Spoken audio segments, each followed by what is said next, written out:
So let's talk about the J.J. Abrams cut of Rise of Skywalker and how some people don't really like the idea of it, and how some people think Rey is even more ultimate than you think Rey is right now. It's a problem. We're going to look at the Mary Sue. Yep, that's right. You know why? Because it's no fun looking at an article that I agree with all the time. So let's get to it. So here we see, you can keep the Abrams cut of the Rise of Skywalker, thanks. I'm tired of 2020. What a great attitude. Thank you, Mary Sue. So, I'm not going to read this full article. I've read over it. I'm going to get to the points they make. I'll link it below if you guys want to read it, but I suggest not reading it because, we're going to go through it right now. So, they go on to say here that there's a Reddit post that claims there is a JJ cut of The Rise of Skywalker. As we know, the ending was very dissatisfying for a lot of people, including myself, which ruined the entire movie for me. And if I considered it real, would ruin the saga for me, but I don't consider it real, so, that's that. Alright, so I want to read this part right here. It's kind of a main point for them. I would like to call bullshit, frankly. What if we praised this movie and claimed it was the best Star Wars we've ever seen? Abrams would get all the credit along with his co-writer, Chris Terrio, right? But now that we all have problems, I guess they have problems with Rise of Skywalker, wasn't quite sure, and want to talk about them, it's someone else's fault. Likely story. Right. They are a very heavy social justice warrior, left swing in sight here, so they probably have problems with Reylo not happening in the right way, things like that. So it's funny to know everyone's got problems with this goddamn thing. Alright, the point I want to make is this. They're going to try to get into some things about how Disney's trying to screw JJ into not working for the WB or not doing a good job, having a bad reputation, something like that. But I want to make the point that it doesn't matter. I don't care about that stuff. If it's true, if it's not true, is irrelevant. I think it's logical that they would have a few cuts of this movie. According to this source, Disney essentially screwed Abrams over and forced bad decisions onto The Rise of Skywalker to, in theory, make Abrams look bad, so Warner Brothers would pass up the chance to have him revitalize DC movies and cut into Marvel's business. Exactly, okay? And that's the thing, I'm pretty skeptical about. Would they play that game? They're going to ruin The Rise of Skywalker at the end. Well, probably would have been ruined anyway. But they're going to, definitely ruin it to make sure that, JJ's reputation looks bad or something. Seems like a stretch to me. And even if that's true, even if I say I believe this 100%, it doesn't matter. Because I'm just trying to figure out if it makes sense to have this version exist, which it does. So here they go on to say that they're scared J.J. Abrams would make an audience-pleasing, well-received, basically, Superman movie, and they don't like that. So they want to make him look bad, as they say, to potential investors and shareholders. That was the point we just made, but I don't know. What do you guys tell me that down below, what you think about that? Yeah, that was a little stutter, but I'm from New York, and I stutter these pretty English words. So they're going here to make a point that we live in 2020, we can like both Marvel Cinematic Universe and DCU, and I think that's true.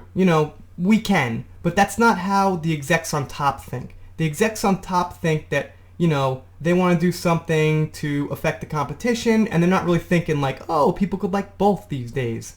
They also go on here to say that there's some emotional scenes missing from Rise of Skywalker. I think that's goddamn absolutely 100% freaking true. There are emotional scenes missing, because there's only one between Kylo Ren and Han Solo. And it's not even really credit to the movie, it's just the actors making a good scene. So here's where it says, where Rey and Leia actually turned Kylo, not Han. Or not Han's image or memory. Rey not only healed Kylo's face scar, but she killed Kylo when she healed Ben. Kylo ceased to exist when Rey healed him. My source mentioned that some people assume it was Han Solo who healed him, but that isn't true, and that wasn't Han Solo. That was Leia using her own memories as well as Ben's to create a physical manifestation of his own thoughts to nudge him towards what he needed to do. That was her own way of communicating that with him, and it wasn't possible for her dying in the process. She made the ultimate sacrifice for her own son, and this flew over people's heads with the Disney cut.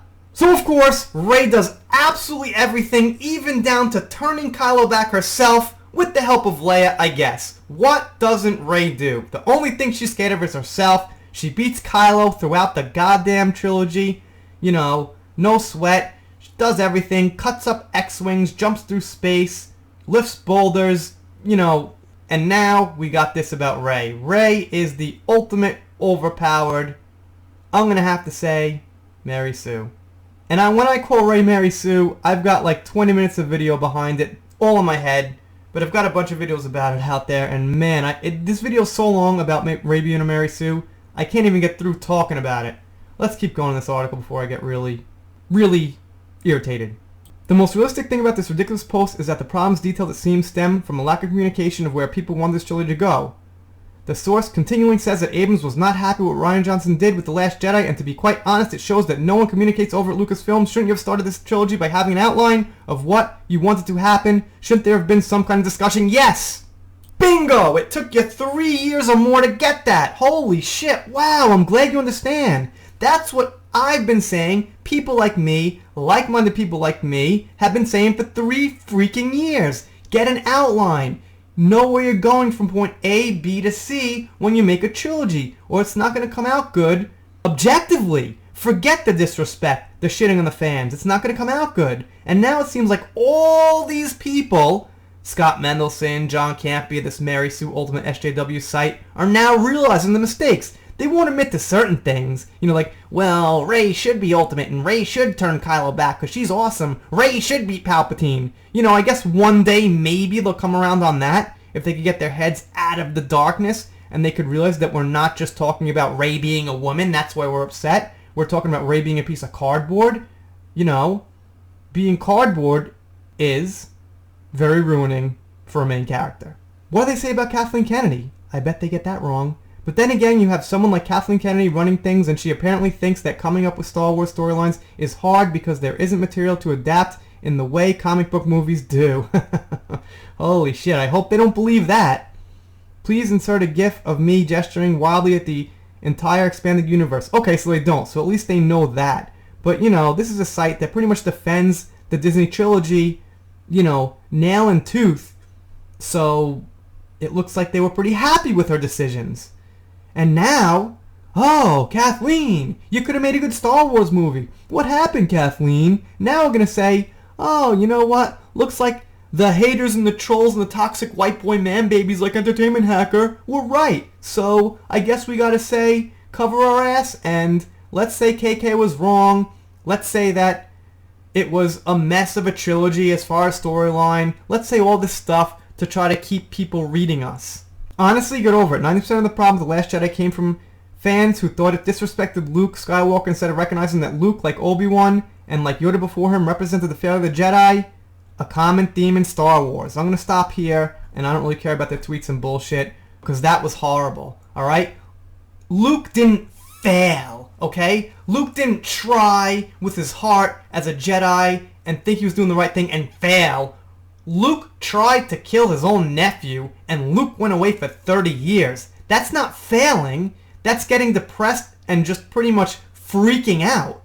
That's not what Yoda did. Yoda and Ben tried to destroy a galactic empire and Palpatine, and they failed, struggling, fighting through thousands of stormtroopers and Sith Lords and spaceships and things like this. They tried and they failed. Luke didn't try and fail. He just, when his nephew was sleeping, went to kill him and went away for 30 years? You know, real moronic statements at this Mary Sue, and that's why I read it. That's why I cover it. Because if I covered something like Bounding into Comics, or even something else, they'd kind of agree, they'd point a few things out, and I cover them too, and I like them too. But I'm just saying it's more important to cover the articles that are really like batshit crazy, and have no idea what they're talking about. Probably, I'm going to take a wild guess, are not fans of the franchise in any meaningful way. They're probably fans, like they want to see the movies come out, and, you know, maybe they buy some merchandise, but they're not fans who grew up with it and love the original trilogy characters, alright? Even if you do want to press your social justice morals, like for LGBTQ and for representation for, you know, ethnic groups and things, the thing is, Star Wars should kind of come before that. You shouldn't really want to use that in Star Wars if you've loved it since you were a kid.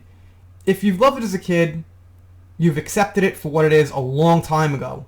And you should want to push your issues, and I do too. Yeah, let's push for like representation and equal rights for women and, you know, equal status for underrepresented groups, but not in sci-fi and entertainment. That's the wrong place.